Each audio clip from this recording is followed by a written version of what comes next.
Hindi class में आप सभी लोगों का स्वागत है। बच्चों, आपकी जो पुस्तक प्रज्ञा है उसका जो 13वां पाठ है उसका नाम है जंगल। आज इस वीडियो में हम इस पाठ को पूरा पढ़ेंगे, उसको समझेंगे, उसके अर्थ को जानेंगे।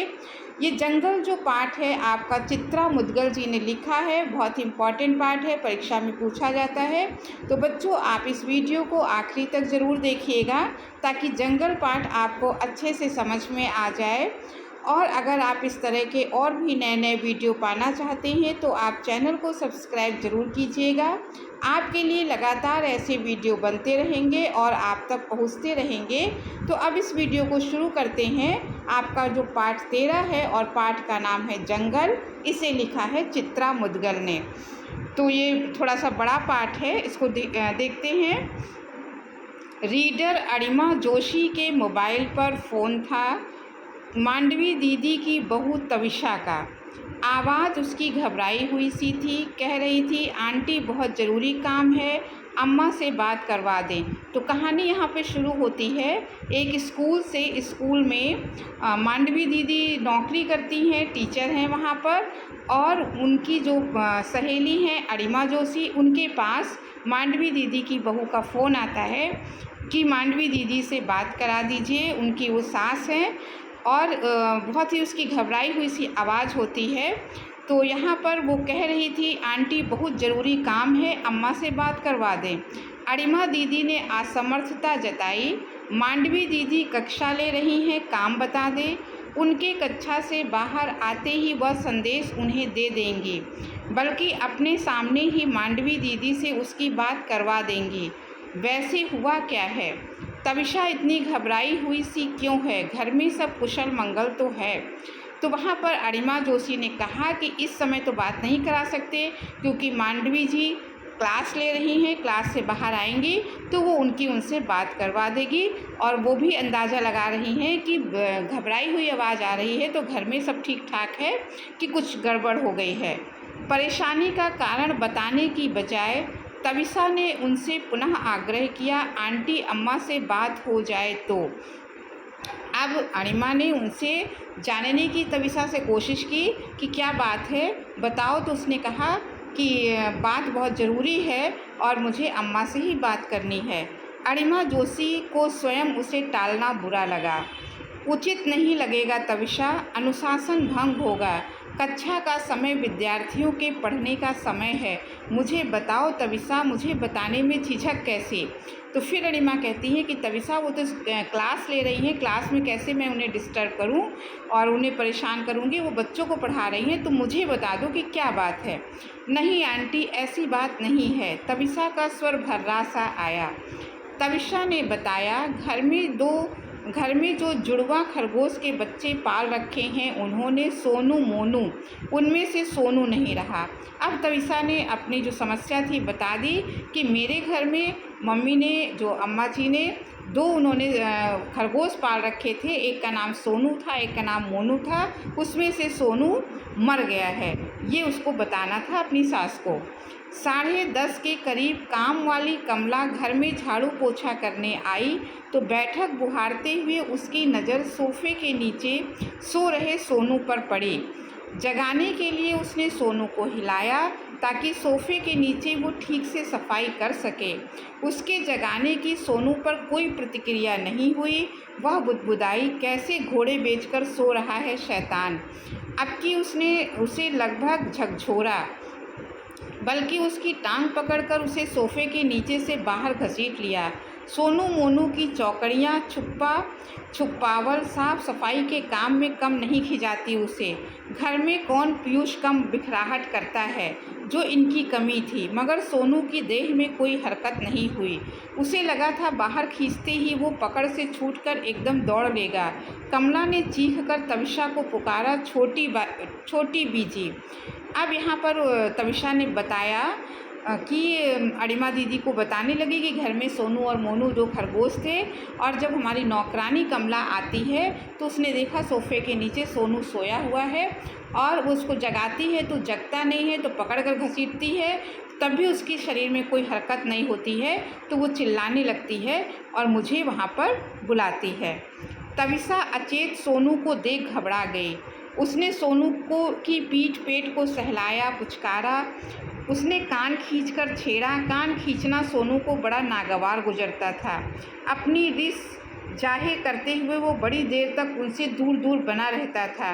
पुचकारने पर भी गोदी में ना आता था। मगर इस बार न सोनू ने अपनी रिस प्रकट की, न उससे दूर भागा। गोदी में उठाया तो उसकी रेशमी सी देह हाथों में टूटी कोपल सी झूल गई। तो उसने उसका कान भी पकड़ के खींचा, क्योंकि कान पकड़ना सोनू को पसंद नहीं था। लेकिन इस बार उसके शरीर में फिर भी कोई हरकत नहीं हुई और वो उसके हाथों में झूल गया। उसकी समझ में नहीं आ रहा था कि वो क्या करे। आसपास जानवरों का कोई डॉक्टर है नहीं। बी ब्लॉक की श्रेया ने अपने यहाँ कुत्ता पाल रखा है। इंटरकॉम से उसने श्रेया से बात करनी चाहिए। संयोग से श्रेया घर पर नहीं थी। नौकर को जानवरों के डॉक्टर के विषय में कोई जानकारी नहीं। वो नया ही उसके घर पर लगा है। अपनी समझ से उसने बच्चों के डॉक्टर को घर बुलाकर सोनू को दिखाया। डॉक्टर ने देखते ही कह दिया, प्राण नहीं अब सोनू में। हो सकता है इसे किसी जहरीले कीड़े ने काट लिया हो। बिल्ली तो नहीं आती घर में। नीचे गार्डन में घुमाने तो नहीं ले गए थे। तो कोई जानवरों के डॉक्टर वहाँ पे उनकी जानकारी में नहीं थे। तो उनके जो नया नया नौकर लगा था वो बच्चों का डॉक्टर बुला लाया। डॉक्टर ने सोनू को देखते हुए कहा कि अब ये मर गया है, लगता है किसी कीड़े ने इसको काट लिया है। आंटी आप अम्मा को जल्दी से जल्दी घर भेज दें। घंटे भर में प्ले स्कूल से पीयूष आ जाएगा। बहुत प्यार करता है वो सोनू मोनू को। उसे समझाना संभालना मुश्किल हो जाएगा। मोनू भी भौचक सा सोनू की निस्पंद पड़ी देह के इर्द गिर्द मड़रा रहा है।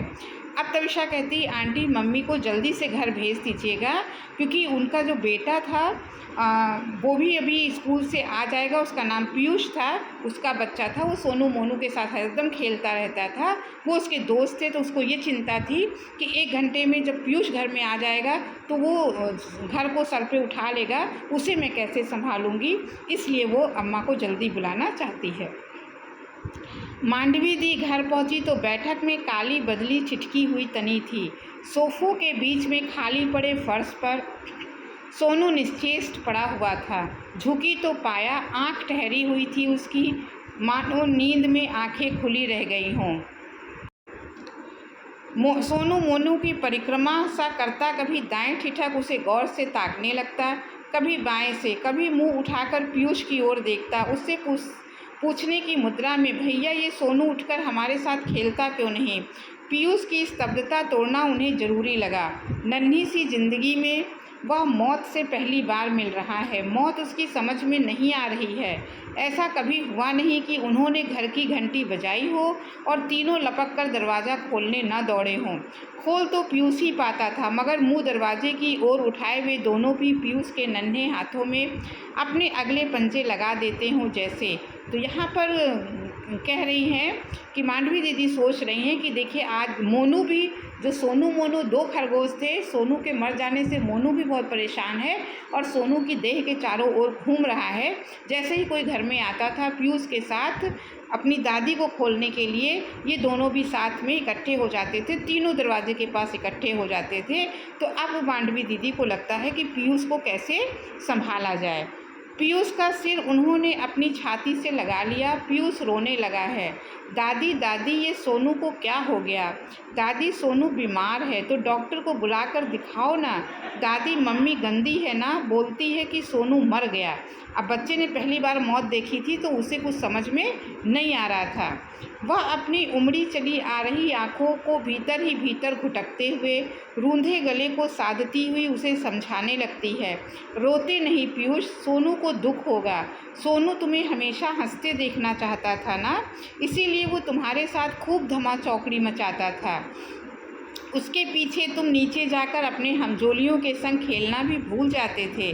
मोनू उनकी गोदी में मुंह सटाए उनके चेहरे को देख रहा था। बिटर बिटर दृष्टि आंसुओं से भरी हुई। जानवर भी रोते हैं। पहली बार उन्होंने किसी जानवर को रोते हुए देखा है। बचपन में गांव की काली चित्ते वाली गाय याद है, गाय की आंखों की कीच भर याद है। अम्मा बताती थी बछड़ा जब नहीं रहा था चितकबरी का अजीब तरीके से रंभा रंभा कर रोती थी, कलेजा मुख को आ जाता था। आज मांडवी दीदी ने पहली बार देखा कि जानवर भी दुख में रोते हैं। सोनू के दुख में मोनू की भी आंखों में आज आंसू आ गए थे और पीयूष भी साथ में रो रहा था। अरिमा जोशी के मोबाइल से उन्होंने बेटे शैलेश को दफ्तर में खबर कर देना उचित समझा था। ना जाने परेशान तविशा ने शैलेश को फ़ोन किया ना किया हो। शैलेश ने कहा था ऐसा करें, अम्मा घर पहुंच रही हैं, आप नीचे सोसाइटी में चौकीदार को कह दें 2:30-3 से पहले जमादारों का काम निपटता नहीं। एक को ऊपर भेज दें और सोनू को उठवाकर समाचार अपार्टमेंट से लगे नाले में फिकवा दें। कुत्ते बिल्ली सफाचट कर जाएंगे। गर्मी में ज़्यादा देर घर में रखने से बदबू आने लगेगी। पीयूष वैसे भी बड़ी जल्दी बीमार पड़ जाता है, सावधानी बरतना ज़रूरी है अम्मा। तो मांडवी दीदी ने यहाँ आने से पहले अपने बेटे को दफ्तर में, शैलेश उनके बेटे का नाम है, उनको दफ्तर में खबर दे दी थी कि सोनू मर गया है। तो शैलेश ने कहा था कि जमादार को बुलवाकर उसको घर से हटाना होगा, नहीं तो घर में बदबू फैलेगी। और अम्मा बेहतर है ये काम पीयूष के प्ले स्कूल से लौटने के पहले ही हो जाए। उसके कोमल मन पर, मस्तिष्क पर बुरा असर पड़ेगा। बहुत सवाल करता है पीयूष, जवाब देते नहीं बन पड़ेगा। और साथ में ये भी शैलेश ने कहा कि पीयूष स्कूल से ना आए उससे पहले ही सोनू को बाहर घर से कर देना चाहिए, नहीं तो पीयूष के सवालों का जवाब कैसे हम देंगे। उन्होंने शैलेश से स्पष्ट कह दिया था। छुट्टी लेकर वो फ़ौरन घर पहुँचे। उनके घर पहुँचने तक पीयूष घर पहुँच चुका होगा। अपनी घड़ी पर निगाह डाल ले, वो नाले में सोनू को हरगिज नहीं फिकवा सकती। पीयूष सोनू को बहुत प्यार करता है। स्थिति से भागने की बजाय उसका सामना करना बेहतर है। सोनू को घर में ना पाकर उसके अबोध मन के जिन सवालों से पूरे घर को टकराना होगा, उसे संभालना कठिन होगा। जमादार को घर पहुंचते ही वे खबर कर देंगी। उनकी इच्छा है कि घर के बच्चे की तरह सोनू का अंतिम संस्कार किया जाए। आसपास ही कहीं जमादार से मिट्टी खुदवाकर उसे ज़मीन में गाड़ दिया जाए। लेकिन मांडवी ने कहा कि हम सोनू को नाले में नहीं फिकवाएंगे, जैसे घर का बच्चा होता है उसका हम उस तरीके से अंतिम संस्कार आदर के साथ करेंगे। बेटे शैलेश को उनकी बात सुसंगत लगी हो या ना लगी हो, पर उसे मालूम है कि अम्मा से बहस एक सीमा तक ही खींच सकती है, तब तो और नहीं जब वे किसी बात को लेकर निर्णय ले चुकी होती हैं। पहुंचता हूँ, शैलेश ने कहा था। उन्होंने पीयूष को समझा दिया था, तुम्हारे सोनू को ज़मीन में गाड़ने ले जा रहे हैं तुम्हारे पापा। नन्हे बच्चों की मौत होती है तो उन्हें ज़मीन में गाड़ दिया जाता है ताकि बच्चा कहीं और जन्म ले सके। ना ना, ज़मीन से बच्चा पेड़ की भांति नहीं उगता पगले, वहाँ से किसी माँ के पेट में पहुँच जाता है। 9 महीने उस माँ के पेट में रहता है और फिर दूसरे बच्चे के रूप में जन्म ले लेता है। तुम मोनू के पास ही रहो, तुम्हें मोनू को संभालना है, पापा के साथ जाने की जिद ना करो। यहाँ मांडवी दीदी ने, क्योंकि पीयूष छोटा बच्चा है, उसके मन को बहुत आघात लगा था सोनू के मरने से, तो अच्छे से उसको समझाया कि सोनू मर गया है, जो मर जाता है उसको दफन किया जाता है ताकि उसका फिर से जन्म हो सके। मेरा जन्म भी ऐसे ही हुआ था, उसने प्रश्न किया बच्चे ने। शायद दादी, पर सोनू मर क्यों गया? देखिए, बच्चे के बहुत सारे प्रश्न रहते हैं। उसने फिर प्रश्न किया कि सोनू मरा क्यों? सवाल के जवाब देने ही होंगे। उसके दिल में गहरा दुख था पीयूष। दादी, उसके दिल में दुख क्यों था? तो दादी ने कहा कि उसके दिल में बहुत दुख था इसलिए वो मर गया। तो उसने कहा क्यों दुख था? उसे अपने माँ बाप से अलग जो कर दिया गया। किसने किया दादी? उस दुकानदार ने जिससे हम उसे खरीद कर लाए थे। दुकानदार पशु पक्षियों को बेचता है ना, उसने कुछ लोगों से कह रखा है कि वे जंगल में घात लगाकर घूमें, मौका मिलते ही नन्हे पशु पक्षियों को अपने जाल में फंसा लें, उन्हें शहर लाकर उन्हें बेच दें। तुम ही बताओ, माँ बाप से दूर होकर बच्चे दुखी होते हैं कि नहीं? होते हैं दादी। मम्मी 4 दिन के लिए मुझे छोड़कर नानू के पास मुंबई गई थी तो मुझे भी बहुत दुख हुआ था। अब मानवी दीदी बच्चे को समझा रही हैं, जो उसके मन में आघात लगा है उसको हर तरीके से संतुष्ट कर रही हैं। तविशा और शैलेश के संग मेहरौली शैलेश के मित्र के बच्चे के जन्मदिन पर गया था पीयूष। उन लोगों ने बंगले के पिछले हिस्से में पशु पक्षियों का छोटा सा सुंदर बगीचा बना रखा था।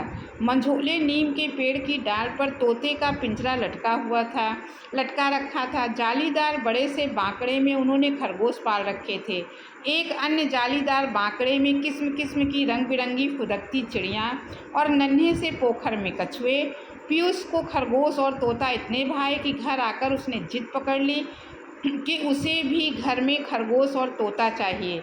तविषा और शैलेश ने बहुत समझाया, फ्लैट में पशु पक्षी पालना कठिन है, कहाँ रखेंगे उन्हें। तो यहाँ कहा गया कि वो लोग अपने एक दोस्त के यहाँ पिछले हफ्ते गए हुए थे। वहाँ उन्होंने एक छोटा सा बगीचा बनाया था, वहाँ तरह तरह के पशु पक्षी रखे हुए थे। अब बच्चे को पीयूष को तोता और खरगोश बहुत ही अच्छे लगे और अपने घर आकर उसने कहा कि मुझे भी तोता और खरगोश पालना है। तो उसके मम्मी पापा ने कहा कि फ़्लैट में हम लोग रहते हैं और फ्लैट में पशु पक्षी को पालना बहुत ही कठिन होता है, उनको हम कहाँ पे रखेंगे। तो बच्चे ने क्या कहा, बालकनी में। पीयूष ने जगह ढूंढ ली। तविषा ने उसकी बात काट उसे बहलाना चाहा। पूरे दिन खरगोश बांकड़े में बंद नहीं रह सकते, उन्हें कुछ समय के लिए खुला छोड़ना होगा। छोटे से घर में वे भागा दौड़ी करेंगे, उनकी देखभाल कौन करेगा? दादी करेंगी। दादी पढ़ाने कॉलेज जाएंगी तो उनके पीछे कौन करेगा? स्कूल से आकर मैं कर लूँगा। सारा घर हंस पड़ा। तो किसी भी तरीके से पीयूष राजी नहीं हो रहा था, उसे अपने घर में खरगोश तो पालने ही थे, उसकी जिद उसने कर ली थी। सब लोग तब और चकित रह गए जब पीयूष ने दादी को पटाने की कोशिश की कि दादी उसके जन्मदिन पर कोई ना कोई उपहार देती ही हैं, क्यों ना इस बार वे उसे खरगोश और तोता लाकर दे दें। दादी हंसी। जन्मदिन तो पीयूष का आकर चला गया, अब जब आएगा तब देखा जाएगा। लेकिन पीयूष पर किसी के तर्क का कोई असर नहीं हुआ। उसका हठ ना टला तो ना टला। निरुत्तर दादी उसे लेकर लाजपत नगर चिड़ियों की दुकान पर गई। तोता और खरगोश में से उन्होंने पीयूष को कोई एक चीज़ चुनने के लिए कहा। पीयूष ने खरगोश का जोड़ा पसंद किया। तत्काल उसका नामकरण भी कर दिया, सोनू मोनू। सोनू मोनू के साथ उसका घर भी खरीदा गया, जालीदार बड़ा सा बांकड़ा। उस सांझ सोसाइटी के उसके सारे हमजोली बड़ी देर तक बालकनी में डटे खरगोशों को देखते सराहते रहे और पीयूष के भाग्य से ईर्ष्या करते रहे। तो फिर उसकी जिद के आगे दादी उसको लेकर गई। वहाँ उन्होंने खरगोश खरीदा, जोड़ा खरीदा, 2 खरगोश खरीदे, नाम रखा गया सोनू मोनू, और उसको घर लेकर आए तो कॉलोनी के सारे बच्चे उसको शाम तक देखते रहे। दूसरे रोज़ भी मोनू सामान्य नहीं हो पाया। पीयूष को भी दादी ने प्ले स्कूल भेजना मुनासिब ना समझा। पीयूष घर में रहेगा तो दोनों एक दूसरे को देख ढांढस महसूस करेंगे। उन्होंने स्वयं भी कॉलेज जाना स्थगित कर दिया, माने अगले दिन कोई ना स्कूल गया ना कोई कॉलेज गया। सुबह मोनू ने दूध के कटोरे को छुआ तक नहीं। बगल में रखे सोनू के खाली दूध के कटोरे को रह रहकर सूंघता रहा। अब मोनू को दूध दिया गया पीने के लिए, लेकिन उसने नहीं पिया।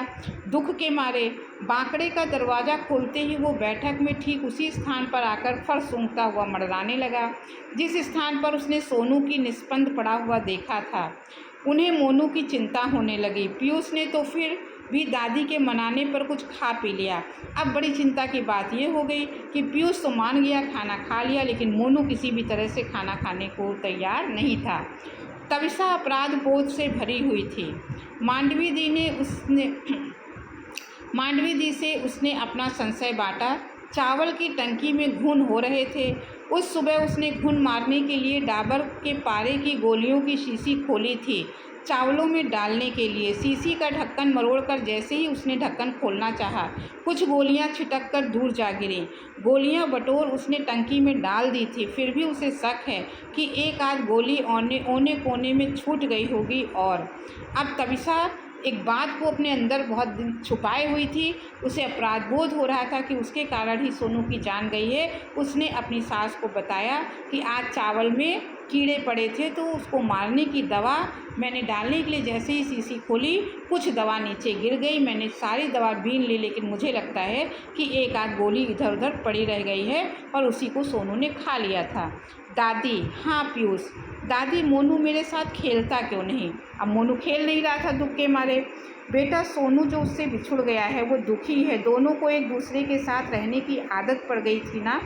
मुझे भी तो सोनू के जाने का दुख है दादी, क्या हम दोनों भी मर जाएंगे? अब बच्चे का जो बालपन होता है उस तरीके के वो प्रश्न पूछ रहा है अपनी दादी से। मांडवी दी ने तड़प कर पीयूष के मुंह पर हाथ रख दिया। डांटा, ऐसे अपशकुनी बोल क्यों बोल रहा है? पीयूष ने प्रतिवाद किया, आपने ही तो कहा था दादी सोनू दुख से मर गया।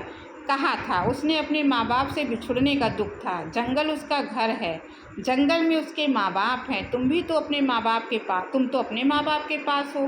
दादी, हम मोनू को उसके माँ बाप से अलग रखेंगे तो वो भी मर जाएगा दुख से। मांडवी दी निरुत्तर हो आए। उसने फिर प्रश्न किया कि अगर मोनू को भी मम्मी पापा से अलग कर दिया गया तो क्या वो भी मर जाएगा सोनू की तरह? अब मांडवी दी ने कोई उत्तर नहीं दिया।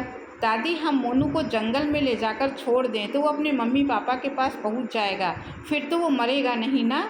नहीं मरेगा, पर तू मोनू के बिना रह लेगा ना? मांडवी दी का कंठ भर आया। रह लूँगा। ठीक है, शैलेश से कहूँगी कि वो रात को गाड़ी निकाले और हमें जंगल ले चले। रात में ही खरगोश दिखाई पड़ते हैं, शायद मोनू के माँ बाप भी हमें दिखाई पड़ जाएंगे। दादी, बोल पीयूष। दादी, मैंने आपसे कहा था ना मुझे तोता भी चाहिए, कहा था। अब मुझे तोता नहीं चाहिए दादी। मांडवी दी ने पीयूष को सीने से भींच लिया और दनादन उसका मुंह चूमने लगी। तो बच्चों, ये पूरी स्टोरी थी। इसमें दिखाया गया है कि जो जंगल में रहने वाले पशु पक्षी हैं उनको हमें अपने घर में बंधन में नहीं रहना चाहिए, ऐसा इस पाठ से हमको शिक्षा मिलती है। तो बच्चों, पाठ को अगर आपको अच्छा लगा हो तो आप चैनल को सब्सक्राइब कीजिएगा, लाइक कीजिएगा, अधिक से अधिक शेयर कीजिएगा। अब अगले वीडियो में फिर किसी टॉपिक के साथ मिलेंगे, तब तक के लिए धन्यवाद।